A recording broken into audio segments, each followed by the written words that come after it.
On arrive à la fin de l'année et c'est le bon moment pour aller chercher des produits intéressants et à pas trop cher grâce au Black Friday. Comme par exemple des cartes SD, le premier item de cette vidéo.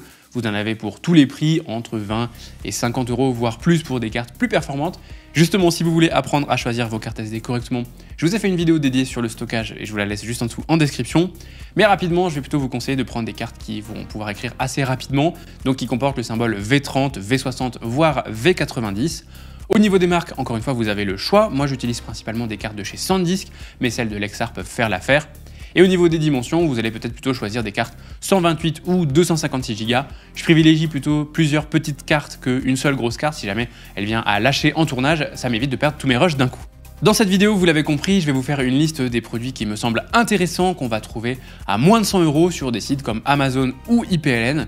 Évidemment, gardez en tête, comme à chaque fois que je parle de matériel, ce n'est pas parce que vous allez avoir ce matériel que votre vidéo deviendra beaucoup plus intéressante instantanément, mais pour moi, c'est déjà un bon pas dans la bonne direction. Deuxième item, c'est pas forcément le produit le plus waouh de cette vidéo, mais c'est le capture clip de chez Peak Design. Moi, j'ai le mien depuis 2020 et il est toujours aussi solide et fiable et facile à utiliser.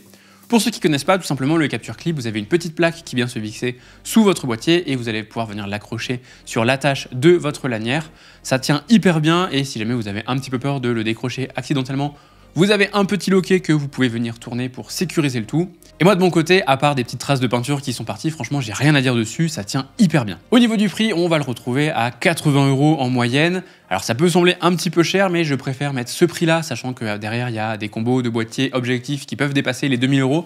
Donc je préfère investir un peu plus d'argent dans le capture clip plutôt que de prendre des marques off-brand qui vont être un peu moins solides ou en lesquelles j'ai un petit peu moins confiance. Sinon, dans la même veine, vous avez tout ce qui est plaque rapide pour les trépieds ou les gimbals. Ça vous permet d'avoir une seule plaque que vous allez adapter sur vos trépieds, vos stabilisateurs.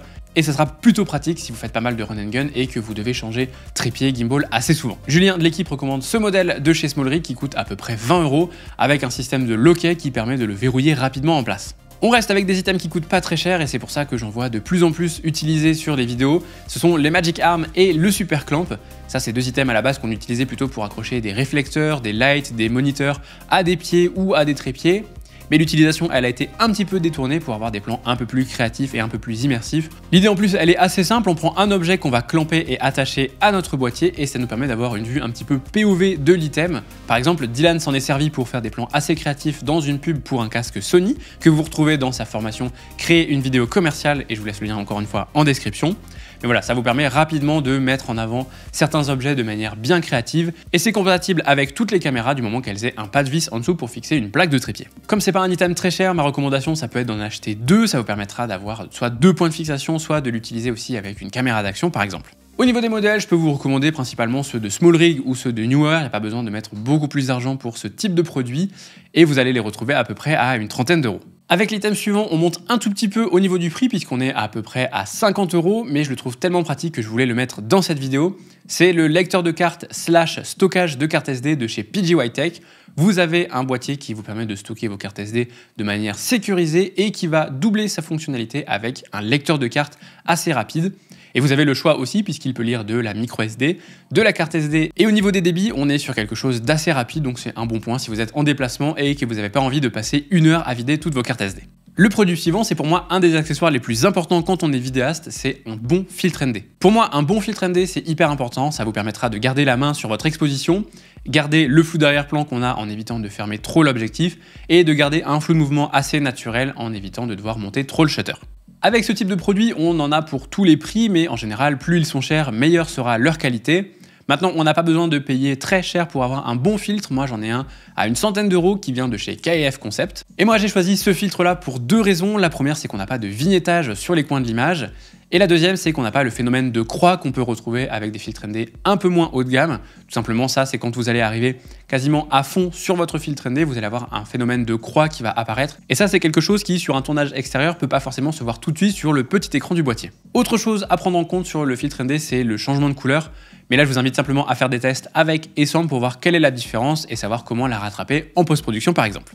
Sinon, pour une centaine d'euros, vous pouvez aussi investir dans un filtre mist. Ça va vous donner un effet assez laiteux et assez doux sur les hautes lumières. C'est quelque chose qu'on aime bien avoir aussi, qui donne un effet intéressant sur votre image. Je vais pas rentrer dans les détails puisque Paul a fait une très bonne vidéo qui vous explique le fonctionnement et le choix de vos filtres mist. Mais rapidement, si vous voulez savoir quelle valeur choisir, je vais plutôt vous recommander un filtre 1/4.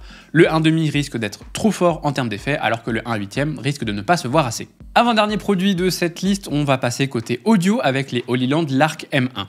Au moment où j'enregistre la vidéo, le kit solo coûte à peu près 50 € et avec le kit duo, on est un tout petit peu en dessous des 90 €. Ça pourra évoluer dans les prochains jours en fonction de quand est-ce que vous regardez cette vidéo. Avec le Lark M1, on est sur un très bon produit qui va être adapté pour des choses assez run and gun. On n'est pas non plus sur un micro de qualité studio, mais c'est pas ce qu'on va lui demander. Et ce que je trouve très bien avec ce micro pour ce prix, c'est qu'on a aussi la suppression de bruit active qui va vous permettre de vous sauver un petit peu dans les environnements assez complexes. Et sinon, si vous avez un tout petit peu plus de budget, vous pouvez investir dans le DJI Mic 2. La principale différence, mais c'est quelque chose que je trouve vraiment très bien, c'est qu'on a la présence du 32 bits en interne, c'est-à-dire que vous allez pouvoir utiliser le micro tout seul et enregistrer en 32 bits et donc avoir une prise de vue que vous allez pouvoir rattraper si jamais ça a saturé ou que ça a sous-modulé. Dernier item de cette vidéo, je voulais vous proposer les tubes light RGB. Alors au niveau des marques, vous avez le choix Godox ou Ulanzi.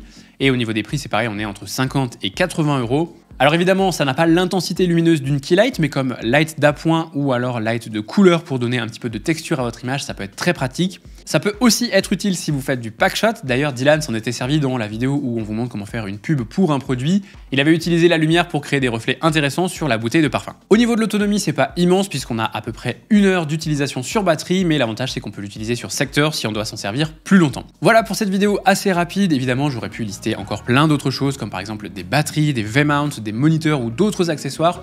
Mais si vous avez repéré des deals intéressants, je vous laisse les mettre en dessous en commentaire. Et d'ici là, moi je vous dis à très vite et surtout n'oubliez pas, sortez et faites des vidéos.